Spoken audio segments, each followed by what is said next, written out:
My name is Jose Gutierrez. I'm the Chief Operating Officer at Westlands Water District, and I'm here to talk about precipitation and our water supply.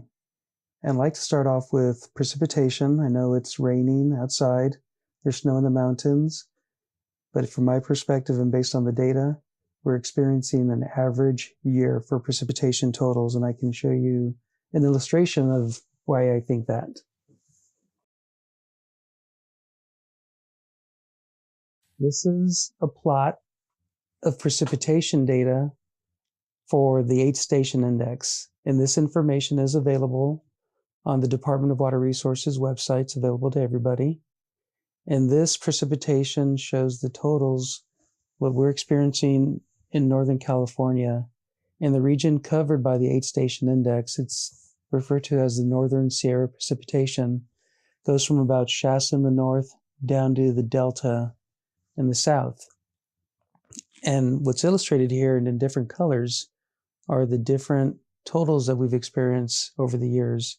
And one of the driest years was 1976-77, which is here on this black line.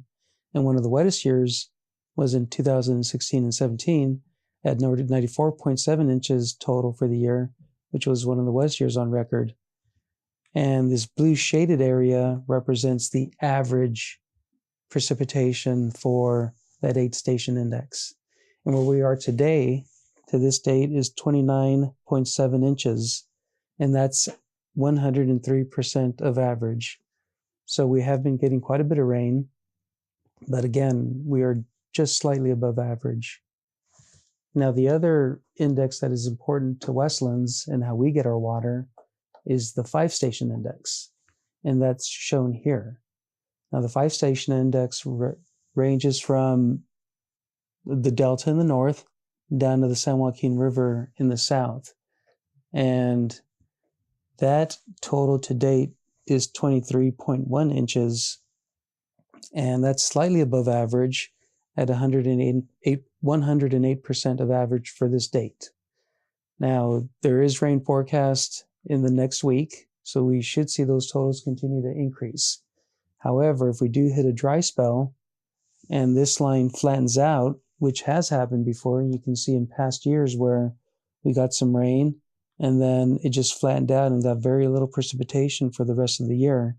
And we ended up here at only 19 inches for the year, which was less than half in 2014-15 hydrologic year.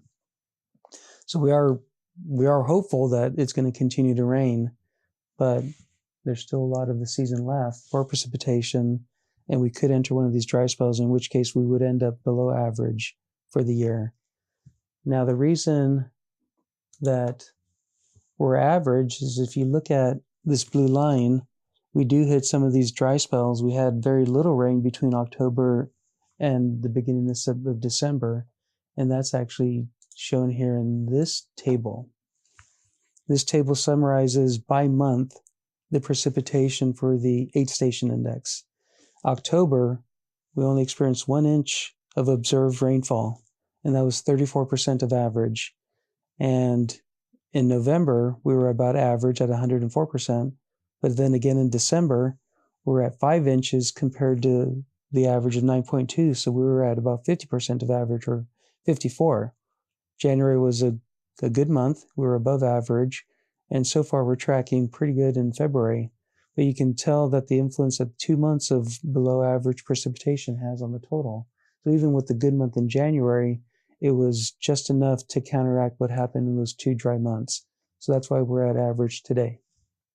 Now, the reason that these 2 indexes are important to us is because we actually get most of our surface water through exports at the Delta. And currently, we are exporting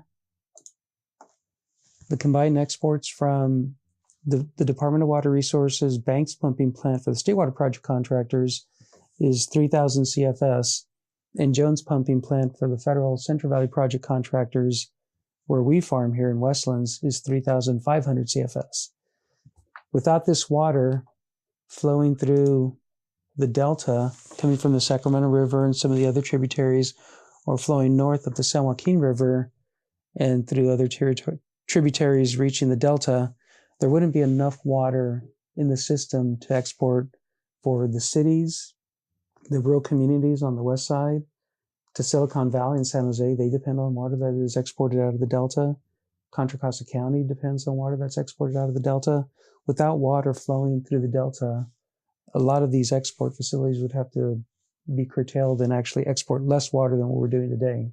So we're hopeful with continued precipitation, we'll be able to maintain higher levels of pumping from Banks Pumping Plant for the state water contractors in Southern California and in the southern part of the Central Valley, and through the Central Valley Project for the Central Valley project contractors, the federal contractors from Westlands up north. And a lot of that water from the Central Valley Project also goes to Silicon Valley and San Jose and helps fuel their economies too.